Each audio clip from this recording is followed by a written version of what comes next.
Buenos días, ¿cómo están? Les voy a pedir que me acompañen al Evangelio según Marcos, al capítulo 1. Estamos en enero, el año recién comienza.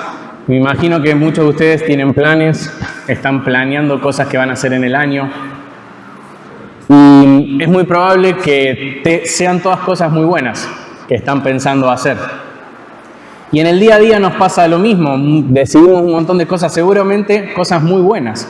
Y si hiciéramos un listado podríamos anotar muchas cosas que se nos ocurren para hacer en el año. Ahora, si nosotros hiciéramos el ejercicio de enumerar esas cosas que queremos hacer, desde la más importante hasta la menos importante, yo creo que eso a veces nos llevaría a más trabajo. Y de eso se trata, tener prioridades, ¿sí? No solamente elegir entre lo bueno y lo malo, obviamente tratamos de elegir lo bueno, sino entre lo bueno y lo mejor. Elegí el Evangelio de Marcos para que podamos ponernos en los zapatos o en las sandalias de los discípulos que caminaron con Jesús durante 3 años y que aprendieron muchas lecciones prácticas del ministerio y la vida de Jesús. Y específicamente que hoy podamos aprender acerca de sus prioridades. El Evangelio de Marcos es un evangelio que nos enfatiza a Jesús como un siervo. Es un evangelio lleno de acción, es el evangelio que menos discurso de Jesús tiene y tiene más narraciones sobre los hechos de Jesús. Si pudiéramos hacer en forma muy simplificada un resumen de lo que enfatiza cada evangelio, Juan enfatiza a Cristo como Dios, Lucas como hombre, Mateo como el rey mesiánico que viene a cumplir con el Antiguo Testamento, y Marcos enfatiza en este Jesús como un siervo, como un servidor. Algunos creen que el Marcos 10:45 puede ser una buena forma de resumir el libro entero, que dice que Jesús no vino para servir, para ser servido, sino para servir y para dar su vida en rescate por muchos. La primera parte de Marcos, hasta más o menos el capítulo 8 y 9, donde hay una bisagra, sería este Jesús que vino a servir. Y la segunda parte, este Jesús que vino a dar su vida en rescate por muchos. Y hoy quiero que veamos un pasaje en particular que está en los versículos 35 al 38. Son 4 versículos nada más, que si tomamos un poco el contexto del día anterior, es solamente un día de la vida de los discípulos con Jesús. Si Dios quiere, esto va a ser parte de una miniserie con por lo menos una prédica más, y si Dios lo permite, capaz alguna más sobre el Evangelio de Marcos. Pero la idea es ver esto, una enseñanza práctica de los discípulos un día viviendo con Jesús. Vamos a leer Marcos 1, del 35 al 39, y luego vamos a comentar un poco acerca del contexto. Dice: levantándose muy de mañana, cuando todavía estaba oscuro, Jesús salió y fue a un lugar solitario, y allí oraba. Simón y sus compañeros salieron a buscar a Jesús. Lo encontraron y le dijeron: «Todos te buscan». Jesús les respondió: «Vamos a otro lugar, a los pueblos vecinos, para que yo predique también allí, porque para eso he venido». Y fue por toda Galilea, predicando en sus sinagogas y expulsando demonios.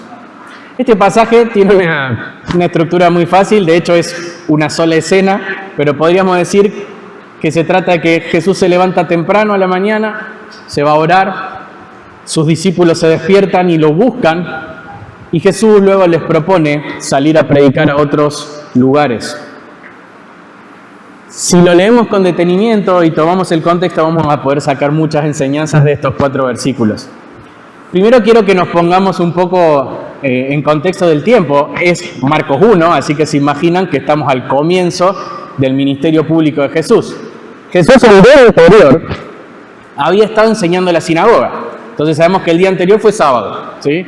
El día de descanso, Jesús fue a la sinagoga y Jesús enseñó en la sinagoga. En medio de su enseñanza, un espíritu de un demonio interrumpe a Jesús y Jesús expulsa a ese demonio y la gente queda asombrada. Marcos narra dos grandes asombros. Primero, de la enseñanza.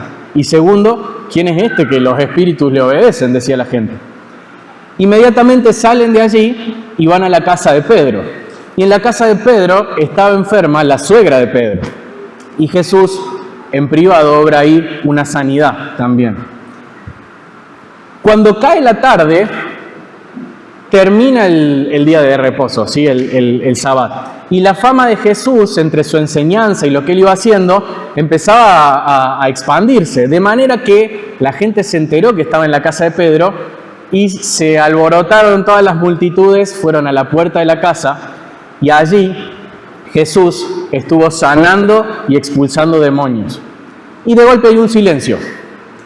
Todo eso pasa hasta el versículo 34. Lo siguiente que nos dice el pasaje es que Jesús se levantó.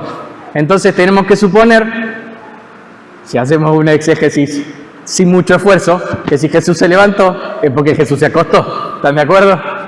Y si Jesús se acostó, quiere decir que en un momento Jesús dejó de sanar a esas personas para irse a dormir. Y al otro día es lo que ocurre en el pasaje que vamos a ver hoy. De hecho, Marcos enfatiza, dice que Jesús sanó a muchos, no dice a todos. De manera que, imagínense, mucha gente se fue ese día a su casa sin haber recibido la sanidad de Jesús. Entonces, ¿qué pasó al otro día? Todos sabían dónde estaba Jesús. Seguramente algunos no habían ido, pero se enteraron que Jesús había estado sanando más personas. Multitudes enteras van a buscar a Jesús a la casa de Pedro. Y en medio de todo eso, los discípulos se levantan, ven las multitudes, van a buscar a Jesús y Jesús no estaba. Y ese detalle ya empieza a generarnos cierta confrontación. Qué raro lo que está haciendo Jesús. Y la verdad es que si nosotros vemos el ministerio de Jesús, es probable que muchas veces las decisiones que Jesús toma en su ministerio y en su vida en general choquen con lo que nosotros hubiéramos hecho. Pero de eso se trata, de aprender de Cristo acerca de las prioridades. Y tenemos que entender algo. Jesús es Dios, fue Dios y es Dios. Sin embargo, Él estuvo limitado en un cuerpo humano. Y Jesús necesitaba dormir, por ejemplo. Por eso Él en algún momento dejó de sanar y se fue a dormir. Fíjense también otro detalle. Si ustedes ven los evangelios, van a ver un patrón. Piensen esto. ¿Se acuerdan de esas personas que Jesús sanó a la distancia muchas veces, incluso sin estar presente? Tenemos ejemplos de eso. Ahora, no era la forma en la que Jesús solía sanar. Imagínense, acá no somos una multitud, pero imagínense que estuviéramos todos nosotros en la puerta de la casa de Pedro. ¿No alcanzaba con una palabra en Jesús para que todas las personas fueran sanas? Yo creo que sí. Sin embargo, la forma en la que Cristo eligió sanar a las personas fue de manera personal e individual. Muchas veces, la mayoría, tocando a las personas, estableciendo una conversación con las personas. Ahora tenemos que Jesús era un ser humano completamente 100% humano a pesar de ser Dios, y Jesús sanaba de manera individual y personal. Tener en cuenta la humanidad de Jesús en estos pasajes y en los evangelios en general nos ayuda a entender que Jesús es nuestro modelo a seguir. Muchas veces podemos decir, yo no podría hacer lo que hizo Él era Dios. Sin embargo, Jesús nos da ejemplo del hombre perfecto. En ningún momento tenemos que pensar, ni por un segundo, que la humanidad de Jesús, la divinidad de Jesús le quita algo a su humanidad. Sería un problema gravísimo. Jesús fue 100% hombre y padeció, sufrió y vivió como cualquier hombre. Y eso también es muy lindo para nosotros, porque tenemos ejemplo de cómo debe conducirse el hombre según Dios.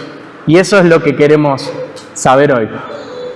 Toda esta introducción para decir que vamos a ver acerca de las prioridades de Jesús, que en este pasaje son tan evidentes. Y quiero compartirles solo 2 puntos, que luego vamos a dividir un poco, pero el primer punto es la prioridad de la oración y el segundo punto es la prioridad de la predicación. Vamos con el primero, la prioridad de la oración. Lo primero que se nos dice es que Jesús no estaba porque se había ido a orar. Levantándose muy de mañana, versículo 35, cuando todavía estaba oscuro, Jesús salió, fue a un lugar solitario y allí oraba. Se nos dice que realizaba una acción, la acción era orar.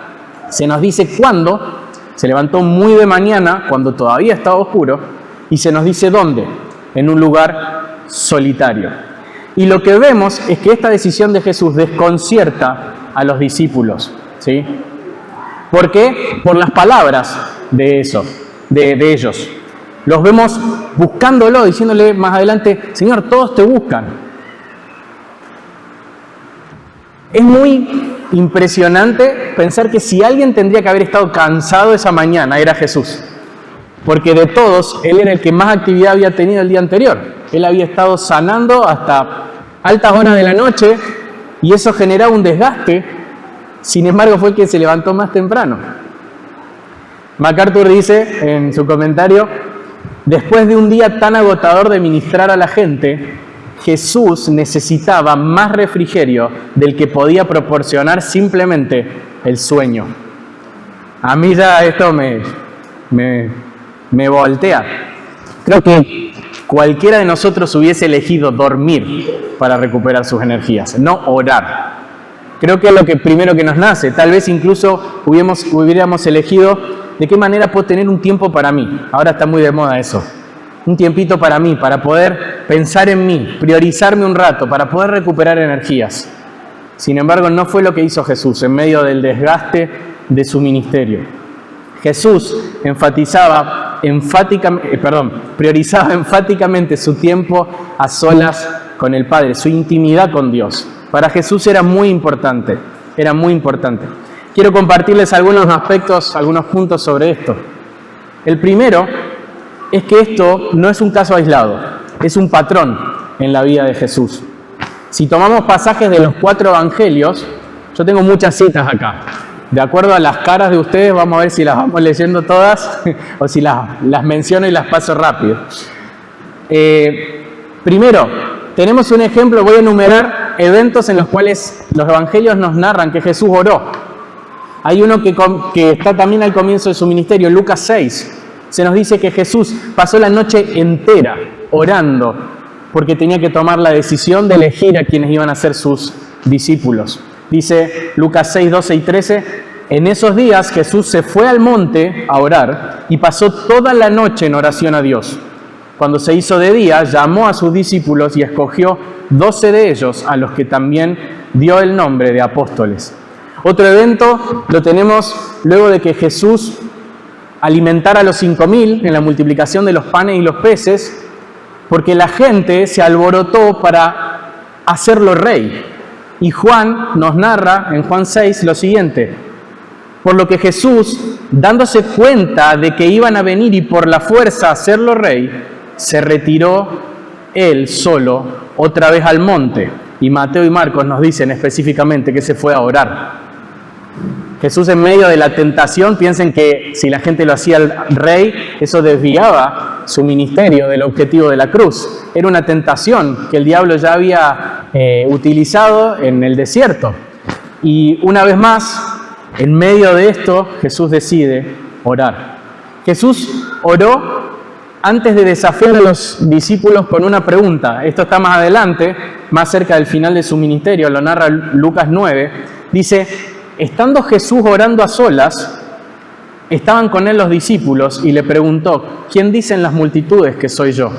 Jesús estaba orando porque quería desafiar a los discípulos con una pregunta muy importante, ¿sí? Que luego iban a conversar acerca de quién era realmente él. 8 días después de este evento tenemos otra oportunidad más en la cual Jesús oró. Esta vez ocurre algo muy especial. Dice: y como 8 días después de estas palabras, Lucas 9:28, Jesús tomó con él a Pedro, a Juan y a Jacobo y subió al monte a orar. ¿Saben lo que pasa después de esto? La transfiguración. Pero vemos un patrón de apartarse a solas a orar. Son contextos diferentes, situaciones difíciles, decisiones importantes, conversaciones importantes. En todas ellas Jesús expresó su dependencia de Dios, yendo a Él en oración. Y hay un pasaje más, lo destaco en particular, porque tiene Una palabrita que nos ayuda a completar esta idea. Lucas 22, 39, 40, horas antes de ser crucificado. Jesús dice, saliendo Jesús se encaminó, y escuchen esto, como de costumbre, hacia el monte de los olivos. Y los discípulos también lo siguieron. Cuando llegó al lugar, les dijo, oren para que no entren en tentación. Y se apartó de ellos como a un tiro de piedra y poniéndose de rodillas, oraba. Una vez más Jesús ora. Ahora, frente a los momentos claves anteriores a su crucifixión. Pero resalto esto, Lucas dice, como de costumbre. Jesús tenía la costumbre de irse solo, lejos, apartarse y buscar a Dios en oración. Tenemos muchas más oraciones de Jesús, tenemos oraciones públicas. Jesús oró antes de su bautismo. Hubo momentos donde Jesús estaba rodeado de gente y alzó las manos y oró mirando al cielo diciendo, te alabo Dios porque habiendo escondido estas cosas de los que se creen sabios, se las has revelado a los que son como niños. No tenía problema de orar con las personas ahí. Jesús oró antes de resucitar a Lázaro, oró por Pedro antes de su negación. ¿Se acuerdan? He rogado por ti. Oró por los discípulos en la última cena. Tenemos una ventanita de esa oración. Como quisiéramos tener ventanas de todas las oraciones de Cristo, pero esa está ahí presente, Juan 17, podemos ver exactamente las palabras que él usó. Incluso oró desde la cruz, estando colgado, y oró por sus enemigos. Padre, perdónalos, porque no saben lo que hacen. Jesús enseñó sobre la oración. Si Jesús oraba tanto es porque para él era importante. Fíjense cómo sus enseñanzas estaban llenas de enseñanzas sobre la oración. En el Sermón del Monte les enseña a los discípulos que era correcto orar en lo secreto. Luego, en otra ocasión, los discípulos le piden que él les enseñe cómo orar y les enseña un modelo, conocido como el Padre Nuestro. Jesús les enseñó con parábolas sobre la importancia de persistir en la oración. Usó el ejemplo de una viuda insistente que quería resolver su caso. Usó el ejemplo de un amigo inoportuno que buscó a otro en cualquier hora de la noche para enseñar que debíamos ser insistentes con la oración. Jesús usó otra parábola, la del publicano y la del fariseo, de dos personas que están orando, para mostrar cómo una en realidad no estaba orando, estaba hablando consigo mismo, y la otra estaba orando, pidiéndole al Señor que sea propicio de sus pecados. Jesús enseñó que había que orar con humildad, que había que orar con fe, que había que pedirle a Dios como Padre. Enseñó a los discípulos que oraran en su nombre. Jesús le enseñó a los discípulos a orar por otras personas, incluso por sus enemigos. Jesús enseñó que había demonios que solo podían sacarse si se oraba. Y Jesús les enseñó a los discípulos a orar para no entrar en tentación. Muchísimas enseñanzas acerca de la oración. Yo cuando me senté a enumerarlas, ya las conocía todas, pero nunca las había visto todas juntas. Decir, wow, de qué manera Jesús tenía la oración tan presente. Entonces, concluimos que en la vida de Jesús la oración fue un patrón y también no solamente lo expresó con su conducta, sino también con sus enseñanzas. Volvamos a Marcos. Volvamos a Marcos 1. Quiero que veamos que además lo que Marcos nos narra de este tiempo a solas es para que veamos cómo Jesús buscó la forma de tener un tiempo difícil de interrumpir. ¿Sí? Fíjense qué variables se nos mencionan acerca de esta acción de Jesús. El tiempo, se nos dice que lo hizo muy de mañana, cuando todavía estaba oscuro. Lucas dice que era cuando estaba amaneciendo, las primeras horas. Y también se nos dice de un espacio, un lugar solitario. Jesús se fue a un lugar solitario. Ahora, si nosotros hiciéramos una teología de la oración, no podríamos determinar un tiempo y un espacio para orar. Tenemos ejemplos en la Biblia de oraciones en todos los horarios del día y en todos los lugares posibles. Concluimos con Pablo cuando le dice a los tesalonicenses, oren sin cesar, oren en todo tiempo. No hay un momento y un lugar específico del cual podamos hacer una doctrina. Hay que orar a esta hora, hay que orar todo el tiempo, en todo lugar. Pero ¿qué podemos sacar como enseñanza de esto? Que Jesús está buscando un lugar y un tiempo difícil de interrumpirse, ¿sí? Jesús eligió hacerlo muy de temprano, cuando no es normal que la gente esté despierta, y hacerlo en un lugar donde no es normal que la gente esté en ese momento, para poder tener un tiempo suficiente sin interrupciones. Y esto nos habla del valor que tenía para Jesús esto. Y Jesús se esforzó por ello, no fue que el tiempo de oración fluyó. Él se levantó muy de mañana, tuvo que hacer el esfuerzo para que este tiempo sea un tiempo sin interrupciones. Y lo otro que quiero compartirles acerca de la oración de Jesús es que Jesús sabía que necesitaba la oración y además amaba a Dios. Y esas fueron sus motivaciones. Estamos en un plano muy difícil de entender, porque estamos hablando de Dios hecho hombre. Entonces hay algo de esto que es incomprensible. Pero en su naturaleza humana, Jesús tenía la necesidad de orar. Jesús se veía como el hambre, ¿sí? Tenía necesidad de depender de Dios en oración. Es difícil para nosotros, no lo vemos así, pero Jesús en su humanidad no podía hacer su ministerio si no oraba. Su experiencia humana, que como decíamos al principio, no es invalidada por su divinidad, nos muestra que Jesús, como hombre, padeciendo todas las cosas y teniendo una experiencia humana más, necesitó orar. En su humanidad Jesús sabía cuánto necesitaba la dirección, el aliento, el consuelo, el amor, la dependencia de Dios en oración. Y no solo esto, porque podríamos concluir que la oración solamente es un medio para el cual obtener otros fines, como por ejemplo un ministerio exitoso. Entonces, claro, Jesús oró porque para tener un ministerio exitoso uno tiene que orar. Pero para Jesús la oración era más que un medio para obtener otras cosas, sino que era un fin en sí mismo, porque Jesús amaba a Dios. Y Jesús amaba pasar tiempo con Dios en oración. Eso mismo va a aplicar para nosotros. Cristo amaba a Dios como nadie, y eso solo era un motivo suficiente para levantarse muy temprano e irse a un lugar solitario a orar. A eso le sumamos todas las dificultades que tuvo en su ministerio, y un ministerio más exigente que el de cualquiera, con una misión que ninguno de nosotros va a poder experimentar ni siquiera un poquito, con el diablo haciendo marca personal, buscando tentarlo a cada momento y desviarlo de su misión de ir a la cruz. Jesús se mantuvo orando. Dice MacArthur, toma también un pedacito del comentario, en cada instante dependía por completo del Padre y del Espíritu. Confió en ellos a fin de obtener los medios para cumplir su misión. Jesús oraba debido a que siempre estuvo totalmente sometido y en dependencia.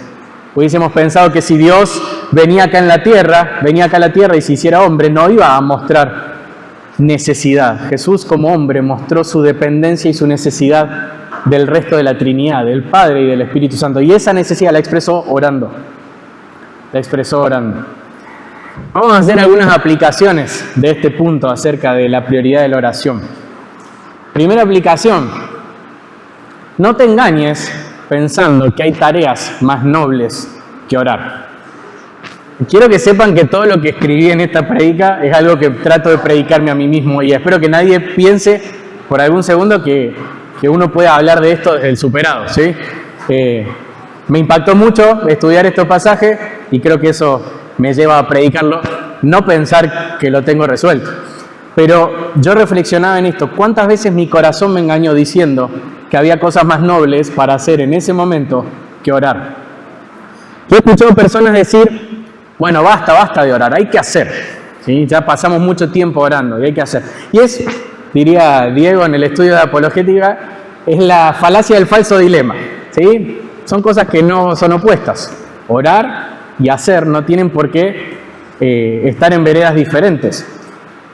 C.S. Lewis, el escritor de las Crónicas de Narnia, entre otras, él dijo: nunca hubo un hombre más ocupado que Jesús, y aún así no dejaba de orar. Ciertamente ninguno de nosotros está ocupado ni en un poquito como Jesús lo estuvo. Sin embargo, Jesús no dejaba de orar. Mientras no usemos la oración como una excusa para huir de otras responsabilidades, tenemos que entender que no debemos dejar de orar. aun cuando sepamos a dónde estamos yendo, tenemos que orar.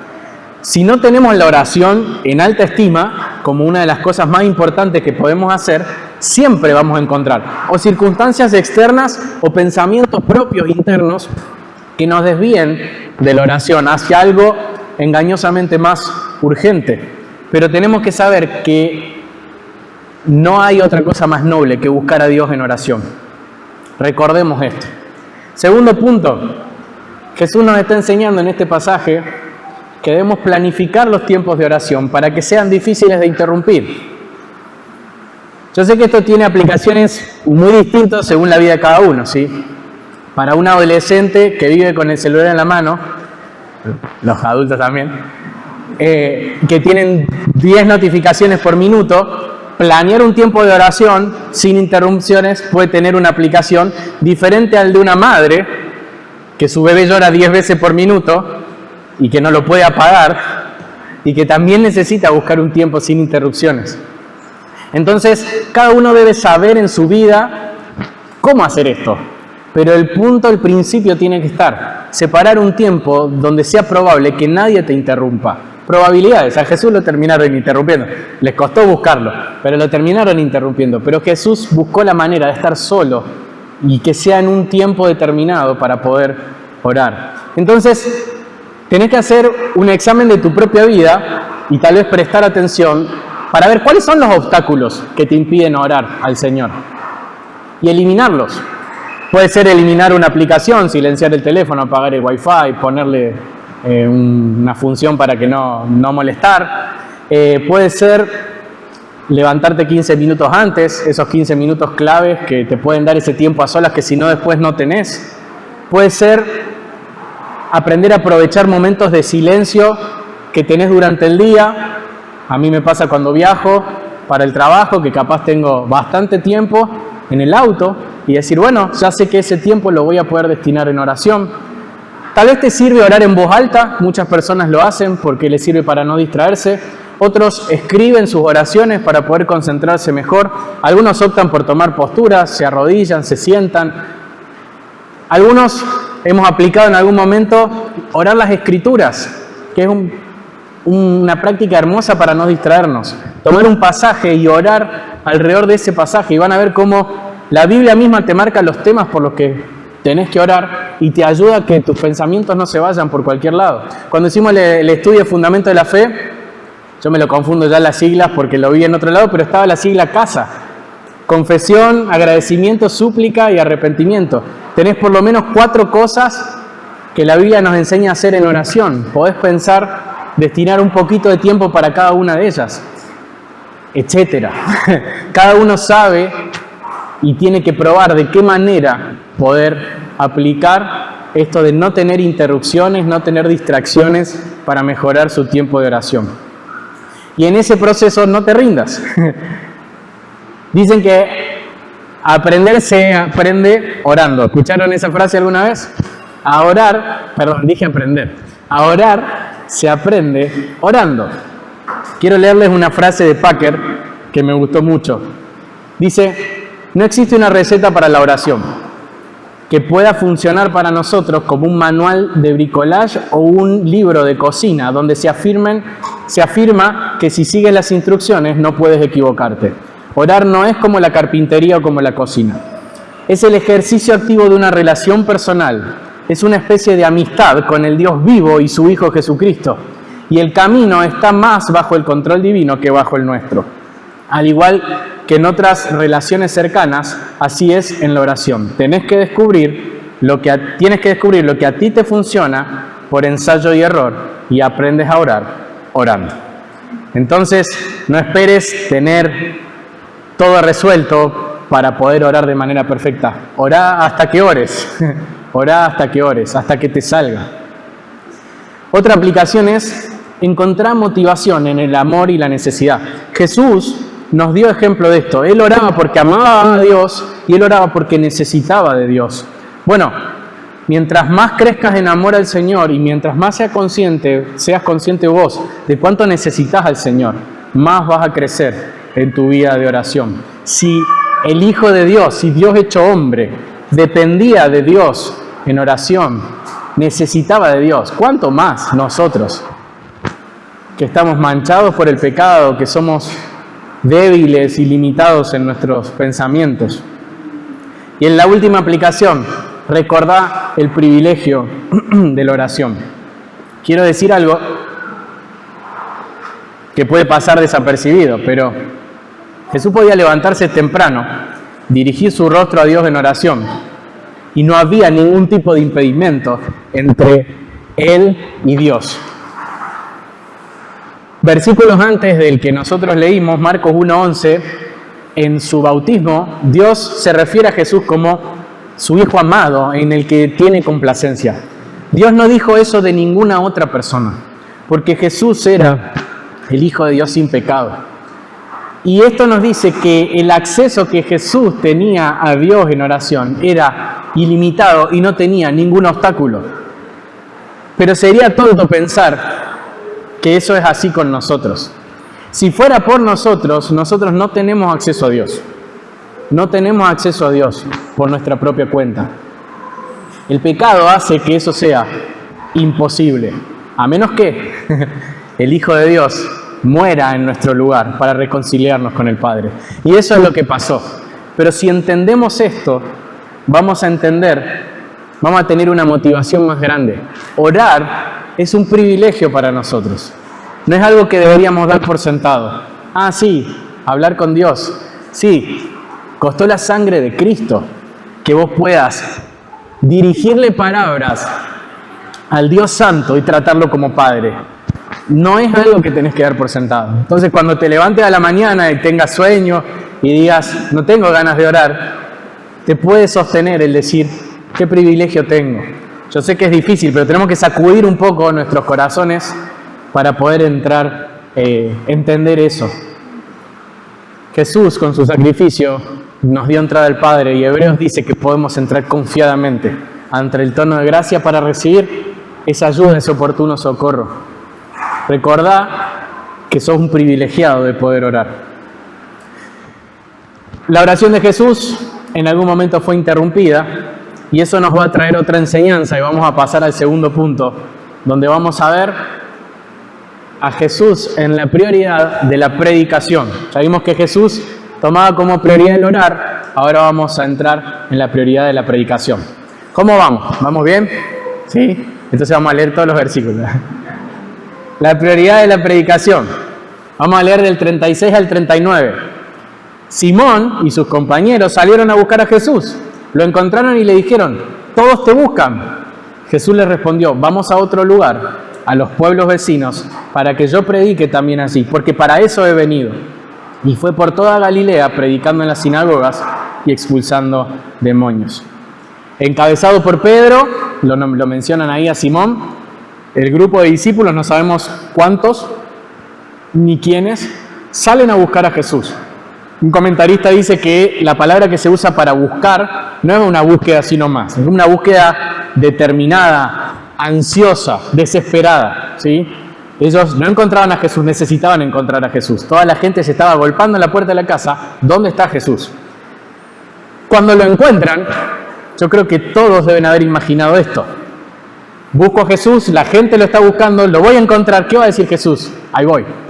No es la respuesta de Jesús.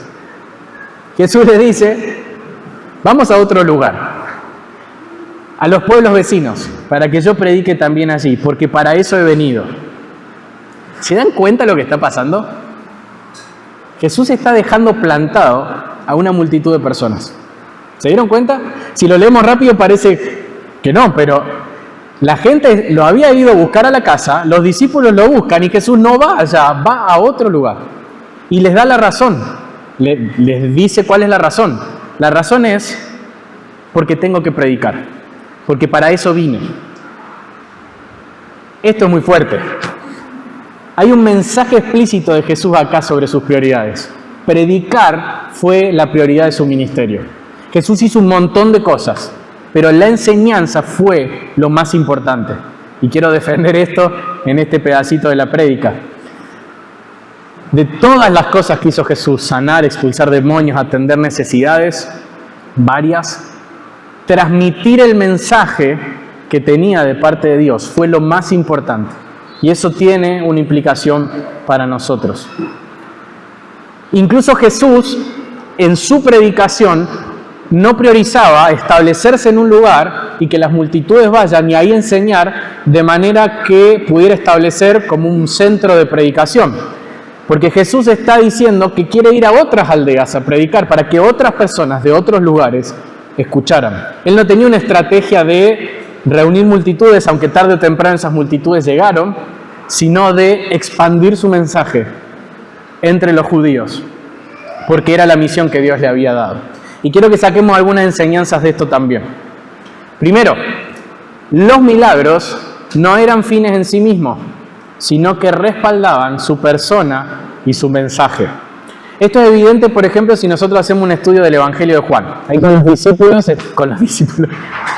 los jóvenes, estuvimos leyendo el libro Cristianismo Básico, y a mí me gusta mucho cómo lo expresa John Stott. Él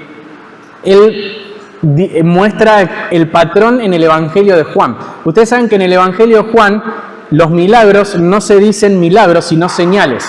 Y esta palabra no es una palabra al azar. Señales significa que están señalando algo más.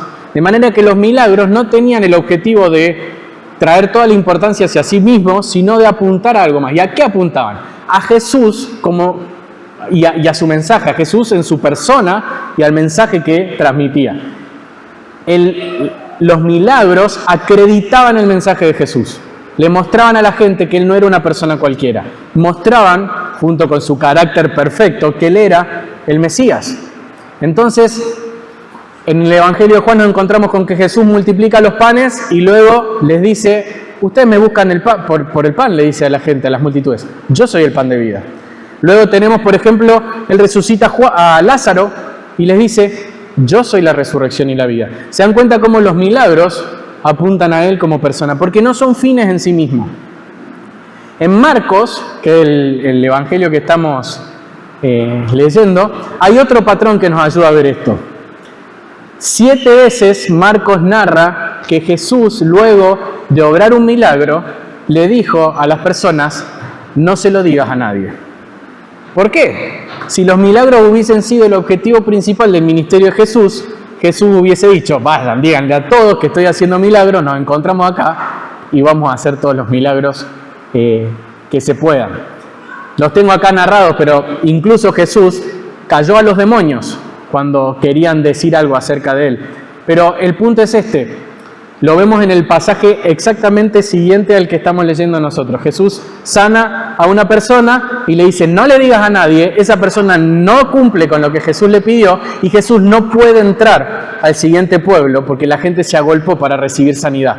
¿Qué se perdió ese pueblo de recibir? La enseñanza de Jesús. Jesús quería enseñarles y su fama en ese momento impidió, porque la gente sabía que Él estaba sanando, impidió que Él pudiera predicar.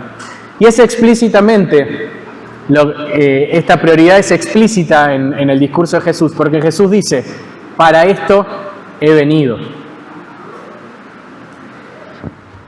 Otro punto de esto es que el mensaje predicado es más importante porque ofrece algo mejor que la sanidad. Yo sé que ustedes me van a decir, ¿cómo? ¿Qué mejor para alguien que está padeciendo algo físicamente? Que Jesús lo sane por completo. ¿Qué mejor para alguien que está siendo atormentado por un demonio? Que Jesús lo libere por completo. ¿Por qué Jesús iba a dejar a las personas plantadas en la puerta de la casa de Pedro? Bueno, tenemos que creer que es cierto que transmitir el mensaje ofrece algo mejor que una sanidad. Y esto choca con lo que pensamos como hombres. Ustedes saben que todas las personas que fueron sanadas por Jesús, incluso las que fueron resucitadas, murieron. Todos murieron. Entonces podemos ver que esas señales que Jesús obró fueron temporales, fueron específicas, fueron momentáneas. Pero que esas personas llegaron al fin de sus vidas y murieron. No era el fin definitivo de Jesús en la tierra, traerle solución a esos problemas. ¿Lo hizo con misericordia? Sí, lo hizo con misericordia. ¿Les dio una probada de lo que iba a ser el cielo? También.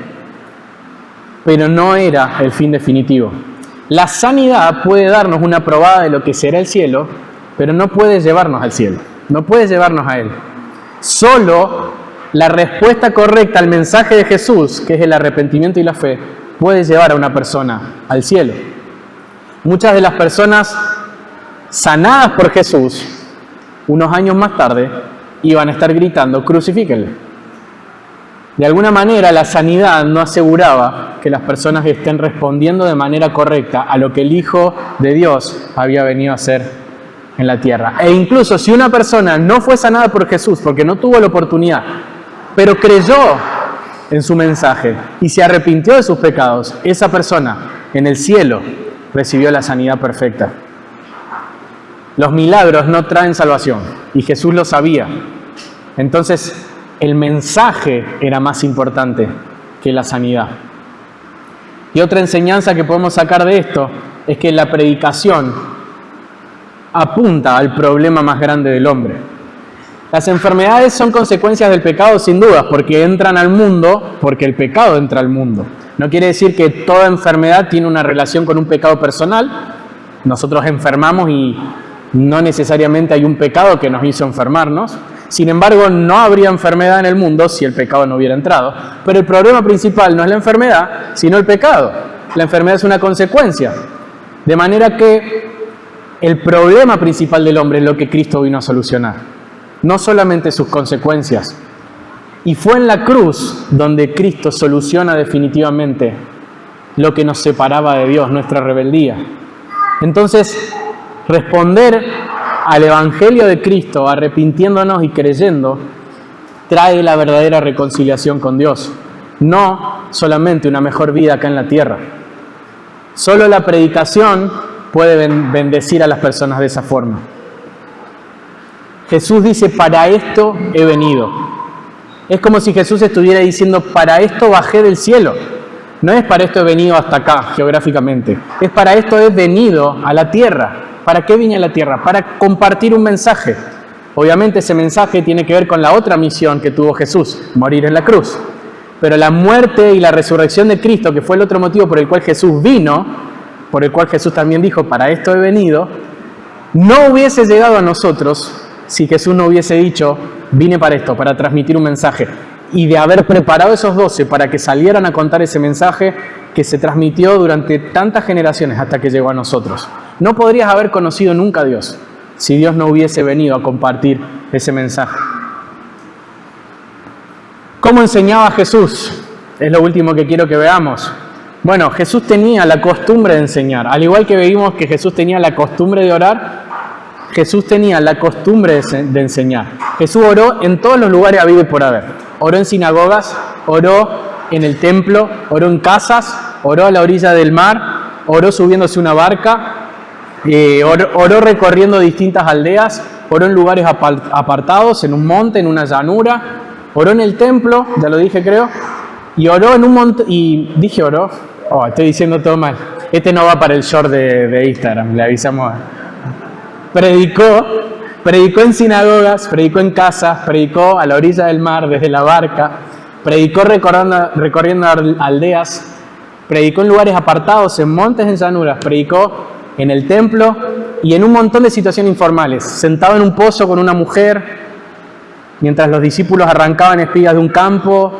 En distintos lugares Jesús se tomó el tiempo de enseñar, porque enseñar era lo más importante para él. Quiero leerles solamente un pasaje en Marcos 10:1 que va a cerrar la idea. Levantándose de allí, Jesús se fue a la región de Judea y al otro lado del Jordán, y se reunieron de nuevo multitudes junto a él, y fíjense lo que dice Marcos, y una vez más, como acostumbraba, les enseñaba. Jesús tenía la costumbre de enseñar. ¿Cuál era el contenido de su enseñanza? Hay un montón de enseñanzas de Jesús, de distintos tipos, pero es muy lindo ver cómo Marcos 1, 14 y 15, cuando Jesús comienza su ministerio, Marcos resume su enseñanza de esta manera, que Jesús decía, el tiempo se ha cumplido, el reino de Dios se ha acercado, arrepiéntanse y crean en el Evangelio. Esto era lo central del mensaje y del contenido de las palabras de Jesús. Y también Marcos nos dice con qué actitud enseñaba Jesús. Jesús enseñaba porque tenía compasión. cuando Jesús cuando Jesús se aparta con los discípulos a descansar, se reúnen multitudes con él en Marcos 6, y Jesús los ve, incluso cuando habían ido a interrumpir su descanso con los discípulos, y dice que Jesús tuvo compasión de ellos, porque eran como ovejas sin pastor. A Jesús se le revolvían las entrañas al ver que las personas necesitaban enseñanza. Los líderes de la época, se nos narra en los evangelios, descuidaban a las personas. No les enseñaban, les ataban cargas pesadas que no podían llevar. Y la gente tenía hambre. La gente tenía hambre de escuchar a Dios, de conocer a Dios. Cuando Jesús vio esa necesidad, que es esa necesidad que está detrás de la necesidad física, detrás de la necesidad material, detrás de toda esa necesidad había una necesidad de conocer al Dios verdadero. Y cuando Jesús vio esa necesidad, se conmocionó, se compadeció de esas personas. La actitud de Jesús era enseñar por compasión. No era un checklist, no era algo más que tenía que hacer. Jesús sabía que la gente tenía una necesidad profunda de conocer a Dios. No se le estaba llevando a conocer al Dios de las Escrituras, y Jesús se ocupó de enseñarles. Vamos a aplicar esto a nuestras vidas. La aplicación más directa, pero que no quiero que sea la primera, es obviamente si Jesús priorizó el enseñar la palabra. Bueno, ¿qué estamos haciendo nosotros para predicar la palabra y enseñar? Pero eso sería ponernos muy rápido en el lugar de Jesús. Y quiero que hagamos algo primero. Nosotros, antes de estar en el lugar de Jesús, estamos en el lugar de las multitudes que necesitaban escuchar a Jesús. De manera que el punto es este. Si Jesús priorizó predicar, porque la necesidad de la gente era escuchar la palabra de Dios, entonces esa es nuestra necesidad ahora también. Tenés la necesidad de escuchar la palabra de Dios. De manera que antes de pensar en cómo vas a salir a predicar, que ya lo vamos a decir en un ratito, pensá en cómo vas a escuchar mejor, de cómo te vas a exponer vos a la predicación de la palabra. Si Jesús predicó con urgencia, nosotros tenemos la urgencia de escuchar a Dios. Debemos escucharlo, y lo hacemos a través de la palabra de Dios. De la palabra de Dios explicada, como ahora en el púlpito, de la palabra de Dios leída en tu momento personal, de la palabra de Dios compartida por cualquier hermano de la congregación, ya sea en una reunión formal, ya sea en una buena conversación, en cualquier lugar. Tenés necesidad de escuchar a Dios. Y Dios desea alentarte, desea tal vez confrontarte, desea darte esperanza, y lo hace a través de su palabra. De manera que si vos rechazás escuchar a Dios a través de su palabra, te estás perdiendo de que el Señor supla tus necesidades más profundas. Ahora, una segunda aplicación es entonces nosotros, una vez que priorizamos exponernos a las Escrituras, priorizar expandir ese mensaje, compartirlo con otros. Debemos priorizar la predicación. Quiero que notemos algo. Jesús no le dice a los discípulos, cuando lo van a buscar, no voy, me voy a predicar a otro lugar. Él le dice, vamos a predicar a otro lugar. Jesús hace parte a los discípulos de su tarea más importante. De hecho, después Jesús los va a enviar, ¿sí?, a que prediquen. Los envía en medio de su ministerio terrenal, y una vez que muere y resucita, los envía, como nos envía a nosotros como iglesia. Pero tenemos el privilegio y la tarea de acompañar a Jesús en su tarea más importante, expandir el mensaje del Evangelio. Debemos hacerlo con la misma compasión que lo hizo Él, y debemos hacerlo pensando en el mismo mensaje central que compartió Él: arrepiéntanse y crean, ¿sí? La predicación debería ser una prioridad en nuestras vidas, y esto lo hacemos compartiendo de Dios a aquellos que no le conocen, y también haciendo discípulos. Cuando Jesús en la Gran Comisión envía a sus discípulos, les dice que debían bautizar a las personas, ¿sí?, y les dice que debían enseñarles a obedecer todo lo que Él había mandado. Eso se hace a través de la enseñanza. Es importante que tengamos la enseñanza y la predicación como una de nuestras prioridades. Y debería serlo así en nuestra vida personal, pero también debería ser así en la vida de nuestra iglesia. La predicación debería ser la prioridad de la iglesia. Esto no es famoso hoy. Las iglesias actualmente hacen muchísimas cosas y muchas veces todo menos enseñar la Biblia. Es un error gravísimo, es un error gravísimo. Ustedes saben que los discípulos entendieron muy bien esta lección. ¿Se acuerdan en Hechos 2, cuando van a buscar a los apóstoles porque había que solucionar un problema con las viudas que estaban quedándose sin alimento y no se habían organizado en la forma de servir las mesas? ¿Se acuerdan lo que les dijeron los apóstoles al resto de la congregación? Que escogieran diáconos porque ellos tenían que dedicarse a la palabra y a la oración. Son las dos cosas que Jesús está priorizando ahora. A los discípulos les quedó grabada esta enseñanza de haber compartido con Jesús todo el tiempo de ministerio y entendieron que era lo principal que debían hacer. Ahora cualquiera de nosotros podría decir, bueno, pero eso le tocó a los apóstoles y puede tocarle a los pastores y no tiene nada que ver con lo que la iglesia debería priorizar. Pero no es así. De hecho, no solamente la predicación y la enseñanza es lo central. La iglesia hace muchas cosas. Para que la iglesia haga de forma correcta todas esas otras cosas, lo principal es la enseñanza. Si nosotros no tenemos una buena enseñanza, no sabemos qué es lo que Dios quiere que la iglesia haga. Entonces, sí o sí, la iglesia debe tener a la palabra como su centro. Y no solamente tenemos que pensar, esto es una responsabilidad de todos. Yo hago un esfuerzo ahora porque me toca enseñar, de tratar de enseñar lo que la Biblia dice. Y me puedo equivocar, pero tengo que hacer el esfuerzo porque estoy hablando la palabra de Dios enfrente de ustedes. Cada uno de ustedes tiene distintas responsabilidades en la iglesia. Para que ustedes puedan hacer esas responsabilidades de manera correcta, necesitan saber lo que la Biblia dice sobre eso. No solamente el que se para acá tiene que saber la Biblia. Todos necesitan conocer a Dios a través de las Escrituras para saber lo que Dios les pide en cada lugar en el que están. Vivimos en una cultura que no valora las palabras porque tiene mucho rechazo a la hipocresía y está bien en cierto punto. Vos siempre decís y después no haces nada. Lo hemos escuchado un montón de veces. Pero tenemos que cuidarnos porque eso no es así con la palabra de Dios. Piensen esto.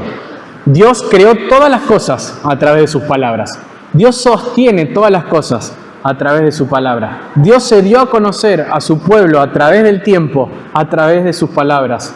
Dios da salvación a las personas a través de su palabra. Es decir, la iglesia se crea por la palabra de Dios. Cuando la palabra de Dios es escuchada, los corazones se transforman y así se crea la iglesia. Dios da crecimiento a través de sus palabras, de manera que para que la iglesia crezca sana, tiene que estar fundamentada en el conocimiento de Dios a través de su palabra. Es un error, y creo que como iglesia nos esforzamos por estar lejos de ese error, que la palabra no ocupe el lugar central de la iglesia.